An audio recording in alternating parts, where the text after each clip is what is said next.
Our exclusive report reveals a surprising gaffe in a beloved classic film hidden in plain sight for decades. Stay tuned for the details. The huge blooper in Sound of Music that nobody noticed until now. To this day, The Sound of Music is revered for its heartfelt storytelling and unforgettable melodies. Behind its iconic scenes and captivating performances lies a wealth of stories that add depth to our understanding of the film. From the real-life inspiration behind the Von Trapp family to the creative decisions that shaped its most beloved scenes. The Sound of Music is a treasure trove of fascinating trivia. Most notably, there's this one huge blooper in The Sound of Music that nobody noticed until now. There's a lot to unpack, so let's get started. The casting mistake that cost everything. The most memorable character in The Sound of Music is Maria Von Trapp, played by Julie Andrews. But what if I told you that casting her was almost a mistake? Well, in the 1960s, Julie Andrews had just released her movie, Mary Poppins. She played a cheerful, singing nanny who helped a family come back together. People loved her character as Mary Poppins, and she was awarded an Oscar for her performance. So when the Sound of Music studio was looking for someone special to play Maria, Julie became the first choice. But not everyone agreed. Some people in the studio were nervous about Julie playing a similar role as a singing nanny in Mary Poppins. But in the end, they gave the role to Julie, and thank goodness they did. From the very first scene, there was pressure on Julie to prove herself. The moment she stepped onto the screen, she made Maria feel different. She was scared, unsure of herself, but she had a big heart and cared more about her captain and the children she loved. Julie's casting may have seemed like a risk at the time, but in the end, she brought Maria to life in a way no one else could. Now, on to the more serious details. Captain Von Trapp's hidden struggle. Captain Von Trapp, portrayed by Christopher Plummer, looked like a man in control, the perfect opposite to Maria's playfulness. To the viewers, he was the embodiment of a true leader. Even though The Sound of Music resonated with music, he wanted his character to feel personal and true to his role as Captain Von Trapp. Interestingly, he did not sing in the original film. His voice was replaced by Billy Lee, but due to the similarity in the voice, viewers believed it was Christopher who sang the song. However, backstage, his personal life was filled with struggles. He was addicted to drinking and feeling disconnected from the people around him. To make things even harder, he didn't like the film. He thought it was too sweet. The storyline of music and cheerfulness did not abide by his personality. While Julie was singing with the kids and lighting up every room, Christopher often felt annoyed. He later agreed that the problem wasn't Julie, it was him. Despite all the tension, they worked together, showcasing their charm on screen. Over time, Christopher began to respect Julie. He called her one of the kindest people he had ever met.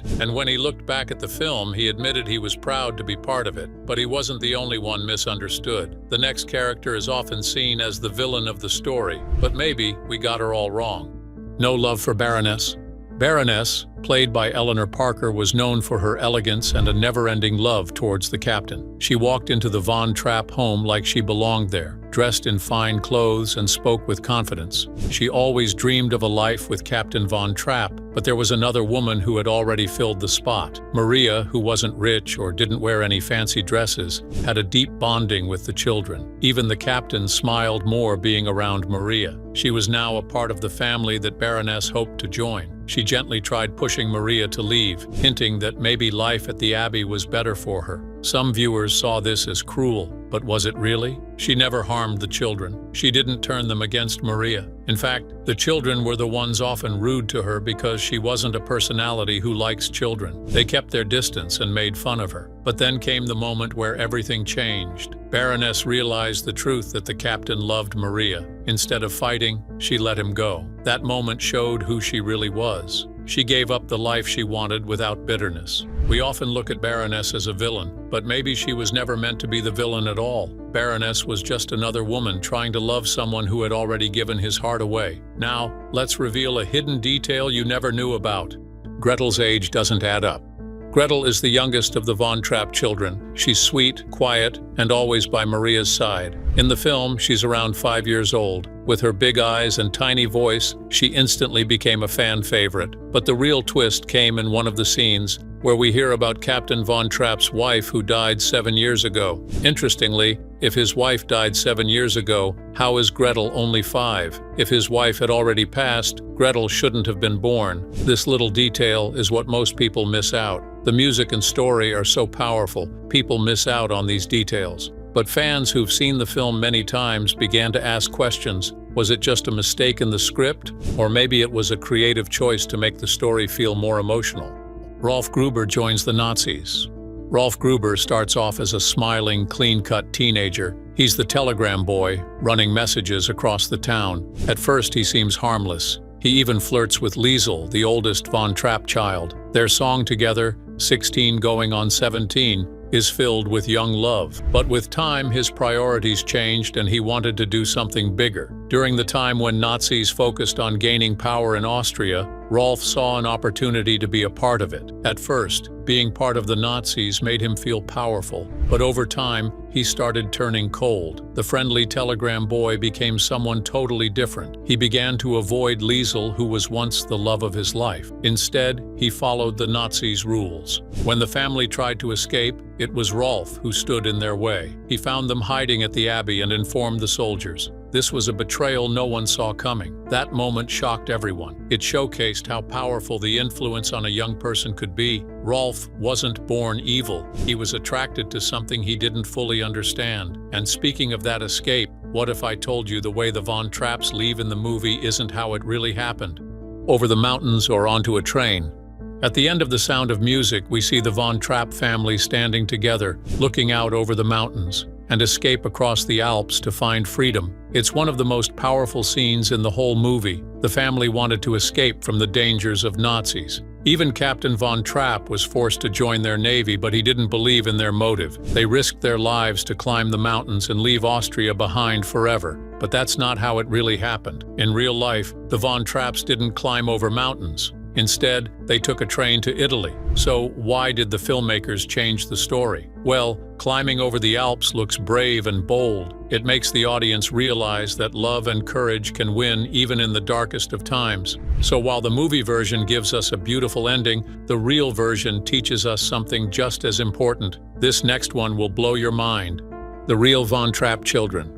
The Von Trapp children are easy to remember. Liesel, Friedrich, Louisa, Kurt, Brigitte, Marta, and little Gretel. Each one has their own personality. They sing, dance, and slowly connect with Maria. It's one of the best parts of the film. But the real Von Trapp children were very different from the ones you saw on screen. In real life, their names and birth order were completely different. The oldest child was named Rupert, not Liesel, and he wasn't 16 going on 17. He was a grown man when Maria came into their lives. Even Gretel, the sweet youngest child in the movie, didn't match any one child in the real family. She was a mix of a few younger siblings. The studio chose to rewrite the family's story to make it much simpler, that viewers could connect with each child, and it worked. There's something beautiful about how music can bring a family together. It shows children learning to laugh and sing again, and that's what makes it truly special.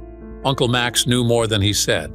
Max Detweiler, also known as Uncle Max, is the man with the funny lines and fancy suits. He doesn't sing like the others, but he's always around, making things happen behind the scenes. Max saw talent in the children, and he believed they could perform in public. He pushed the captain to let them sing. He even signed them up for the music festival, hoping they'd win and gain attention. He used his connections to get them into the festival. He stood beside them when others backed away. And when the time came to escape, he guided them towards freedom. But deep down, Max was also concerned about his safety. He wanted to stay out of trouble, especially as the Nazis grew stronger. In many ways, Max is the reminder that not everyone resists in the same way. Some people make space for others to be brave. Next up is a behind-the-scenes fact you may not have known. Plummer versus Andrews on set. Christopher Plummer played Captain Von Trapp with his strong and serious presence. Meanwhile, Julie Andrews portrayed Maria with kindness and full of light. On screen, their love story is gentle and sweet, but behind the scenes, things weren't always so peaceful. Christopher always had this self-doubt that he didn't fit into the bright world the movie was creating. But still, he showed up to work. Even through the moments of frustration, he kept playing his part. Over time, he and Julie found some understanding. They even started calling each other by nicknames. Julie often called him Plummy. Their distance and slow connection mirrored their true feelings on set. Their relationship wasn't easy, but like many great stories, it was complicated. Speaking of complicated, did you notice their shooting conditions? Gruesome shooting conditions. The Sound of Music looks like a dream with the green hills, blue skies, and the joyful songs. But for the cast, filming was the hardest part. The studio captured the beauty of Austria, where every scene felt like magic. But nature comes with its own challenges. In the famous opening scene where Julie Andrews spins on top of a windy hill, singing her heart out, which looks smooth and peaceful on screen. But behind the camera, a helicopter had to fly low to capture the shot. The strong wind from the helicopter's blades kept knocking Julie over. She later said she was frustrated, but still she refused to showcase her anger and smiled on camera, which led to one of the most iconic scenes in history. In the scene, you can actually spot the shadow of the helicopter on the grass. It became part of the charm, and maybe that's the real magic of The Sound of Music. The film tells a story of hope, love, and courage, and behind the scenes, the cast lived that story in their own way. What's one moment in The Sound of Music that always stayed with you, even after all these years? Share your thoughts in the comments below, and if you liked the video, don't forget to like and subscribe to the channel, and click the next video on screen now for another interesting story. Thank you.